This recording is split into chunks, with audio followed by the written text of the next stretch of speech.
Okay, here is my Canvas Basics assessment. I'm starting at the end because that's where I left off. Here is my unpublished announcement. It is set to publish on September 8th.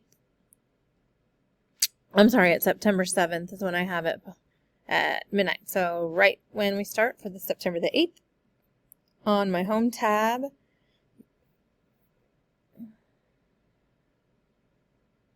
you can see that I've got my course shell, changed the name of the course. I have my files tab here, which is not visible to students, but I do have it visible to myself, and I've got several things put in there for units 1, 2, and 3 for marketing. And then my unit 1 module, I have these in here. They're not published. It's just to help me follow the template and follow the guidelines as I create assignments and discussions and what have you. So it is visible to the students right now and is published. Or my unit 1, I'm divided into discussion, lectures, and notes up here, and then their assignments and quizzes are down here.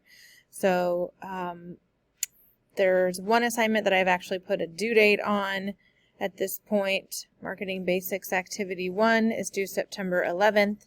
So when we view the calendar for September, if I make sure my Marketing Principles is there, it is on September 11th due.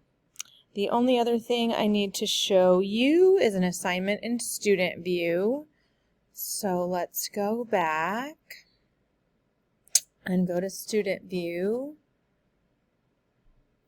And then I don't use the assignments tab for students because I feel like it's confusing and redundant because everything is in modules or on the calendar. So they just go to Unit 1. Their first assignment is this Marketing Basics activity. I need to add a picture, but that's what it looks like in Student View. This is what they're going to do. And then when they click Submit Assignment, it opens up their text entry and they can do their response below.